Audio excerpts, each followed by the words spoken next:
আসসালামু আলাইকুম। জাতীয় বিশ্ববিদ্যালয়ে অনার্স তৃতীয় বর্ষ পরীক্ষা 2022 অনুষ্ঠিত 2024 অর্থাৎ অনার্স তৃতীয় বর্ষ পরীক্ষার্থী যারা আছে যাদের পরীক্ষা আজকে 23শে এপ্রিল 2024 আজকে প্রথম পরীক্ষা অনুষ্ঠিত হয়েছে।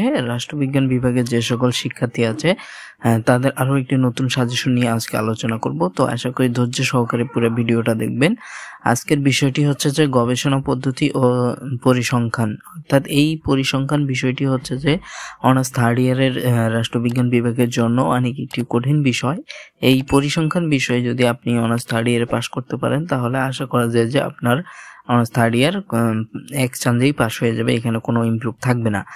কারণ বাদ বাকি বিষয়গুলো একটু সহজ আছে, কিন্তু পরিসংখ্যানে যেহেতু অঙ্ক আছে তো এই হিসাবে পরিসংখ্যান পাশ করা একটু টাফ ব্যাপার।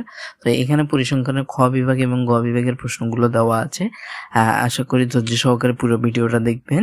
এখানে প্রথম যে প্রশ্নটি দেওয়া আছে সেটা হচ্ছে যে মৌলিক ও ফলিত গবেষণার মধ্যে পার্থক্য দেখাও। এরপর 2 নম্বরে আছে গবেষণা নকশা বলতে কি বুঝো। 3 নম্বরে হচ্ছে অনুকল্প কি। 4 নম্বরে আছে কেস স্টাডি পদ্ধতি সুবিধা কি। এটা প্রশ্নটি অনেক ইম্পর্টেন্ট।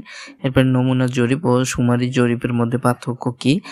সমগ্র ও নমুনার মধ্যে পার্থক্য কি। এরপরে হচ্ছে প্রশ্নপত্র ও অনুসূচির মধ্যে পার্থক্য কি। এরপরে হচ্ছে 8 নম্বরে একটি উত্তম প্রতিবেদনের বৈশিষ্ট্য লক্ষ্য। এরপরে 9 নম্বর পরিসংখ্যানের কেন্দ্রীয় প্রবণতা পরিমাপের গুরুত্ব ও প্রয়োজনীয়তা উল্লেখ করো। এরপরে 10 নম্বর গণিতিক গড়ের সুবিধা ও অসুবিধা বর্ণনা করো। এরপর পরিমিত ব্যবধান কেন উত্তম পরিমিত হিসেবে নির্বাচিত হয়েছে। এরপরে হচ্ছে যে আপনার বিস্তারিত পরিমাপের আদর্শ পরিমাপ কোনটি এবং কেন, এবং সহসম্পর্ক কি, সহসম্বন্ধনের বৈশিষ্ট্য লিখো। এবং এরপরে কিছু অঙ্ক দেওয়া আছে যেগুলো আপনারা এখানে দেখে নেবেন। আর হচ্ছে যে এখানে প্রশ্ন একটু বেশি থাকতে পারে, কারণ যেহেতু পরিসংখ্যান অনেক একটি কঠিন বিষয়, সেই হিসেবে এখানে কিছু প্রশ্ন কয়েকটা বেশি করে দেওয়া হয়েছে। তো অনেকে ভাবতে পারেন যে এতগুলো প্রশ্ন হলে তাহলে এটা কি শর্ট সাজেশন কিভাবে হইলো। আসলে পরিসংখ্যান বিষয়টি হচ্ছে যে অনেক কঠিন একটি বিষয়। এখানে গণিত থাকবে এবং অঙ্কের পাশাপাশি যে অঙ্ক ছাড়া যে আপনার শুধু প্রশ্নগুলো আছে সেগুলোও এখানে দেওয়া আছে। তো আশা করি আপনারা এখান থেকে দেখে নেবেন। আমি বিস্তারিত বলতে গেলে ভিডিওটি অনেক বড় হয়ে যাবে। আর এরপরে হচ্ছে যে গ বিভাগের আপনাদের যে রচনামূলক প্রশ্ন আছে সেটি এখানে দেওয়া আছে। তো এখানে হচ্ছে যে প্রথম যে প্রশ্নটি দেওয়া আছে সেটা হচ্ছে যে রাজনীতি অধ্যয়নের সামাজিক গবেষণার গুরুত্ব আলোচনা করো এবং গবেষণা নকশা কি, একটি উত্তম গবেষণা নকশার বৈশিষ্ট্যসমূহ আলোচনা করো। এরপরে হচ্ছে যে অনুকল্প কি, একটি উত্তম অনুকল্পের বৈশিষ্ট্য লিখো। এরপরে উপাত্ত সংগ্রহের বিভিন্ন পদ্ধতি আলোচনা করো। 5 নম্বরে আছে উপাত্ত কি, উপাত্ত সংগ্রহের পর্যবেক্ষণ পদ্ধতি সীমাবদ্ধতা সমূহ আলোচনা করো। এরপরে 6 নম্বরে আছে কেস স্টাডির পদ্ধতি সংজ্ঞা দাও। কেস স্টাডি সুবিধা অসুবিধা সমূহ সীমাবদ্ধতা সমূহ আলোচনা করো। এরপর নমুনায়ন কি, নমুনায়নের সুবিধা অসুবিধা আলোচনা করো। এরপরে হচ্ছে যে নমুনায়নের সংজ্ঞা দাও। সম্ভাবনা নমুনায়ন ও নিঃসম্ভাবনা নমুনায়নের মধ্যে পার্থক্য লিখো। এরপরে একটি সফল সাক্ষাৎকারের অপরিহার্য শর্তগুলো আলোচনা করো। 10 নম্বর হচ্ছে রাষ্ট্রবিজ্ঞান গবেষণা পরিসংখ্যানের ব্যবহার সম্পর্কে আলোচনা করো। এরপরে হচ্ছে উপাত্ত কি, বিভিন্ন বিচ্ছিন্ন ও অবিচ্ছিন্ন গণসংখ্যা নিবিষণের পার্থক্য দেখাও। এরপর হচ্ছে গণসংখ্যা নিবিষণের প্রস্তুতের ধাপসমূহ লেখো। এরপর সর্বশেষ হচ্ছে যে বিস্তারিত পরিমাপের আদর্শ পরিমাপ কোনটি এবং কেন।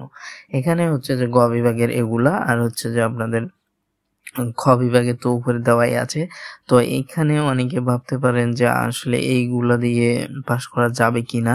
তো আশা করি এখান থেকে যদি আপনারা এই সাজেশনটি ফলো করেন তাহলে যেহেতু গ বিভাগে আপনার কোনো অঙ্ক দেওয়া নাই, আর আপনারা চেষ্টা করবেন যে অঙ্কের পাশাপাশি কিছু যে এমনি প্রশ্ন আছে সেগুলো করার জন্য। কারণ আপনি দেখা যাচ্ছে যে সবাই পরিসংখ্যানের যে গণিতগুলো আছে সেগুলো সবাই হচ্ছে যে সঠিকভাবে পারে না বা ভালোভাবে অনেকের মনে থেকে না বা আয়ত্তে নাই। তো সেক্ষেত্রে আপনি অঙ্ক ছাড়াও পাস করতে পারবেন যদি যেগুলো অঙ্ক ছাড়া যে প্রশ্নগুলো আছে সেগুলো দিয়ে। আর যদি আপনি অঙ্কে ভালো হয়ে যান তাহলে আপনি চেষ্টা করবেন শুরুতেই গণিতগুলো দেওয়ার জন্য, কারণ অঙ্কেতে আপনার হচ্ছে যে নম্বর কাটার কোনো সিস্টেম নেই যদি আপনার ভুল না হয়। আর অঙ্ক সঠিক হলে আপনার 5-ই 5 পাবেন এবং হচ্ছে 10-এ 8-9 এরকম করে পাবেন। আর যদি আপনি কোনো কাটাছেঁড়া না করেন আর সঠিক পদ্ধতিতে যদি আপনার উত্তরগুলো মিলে যায় এবং সঠিকভাবে অঙ্কের সমাধান হয় তাহলে পেয়ে যাবেন। তো এই ছিল মূলত অনার্স তৃতীয় বর্ষ 2022 পরীক্ষা অনুষ্ঠিত 2024 এর রাষ্ট্রবিজ্ঞান বিভাগের যে সকল শিক্ষার্থী আছে তাদের একটি চূড়ান্ত সাজেশনটি ভালো লাগলে অবশ্যই লাইক কমেন্ট করবেন এবং আপনার বন্ধুদের মধ্যে শেয়ার করবেন। আর এছাড়াও পরবর্তী সাজেশন পাওয়ার জন্য অবশ্যই আমাদের সাথেই থাকবেন।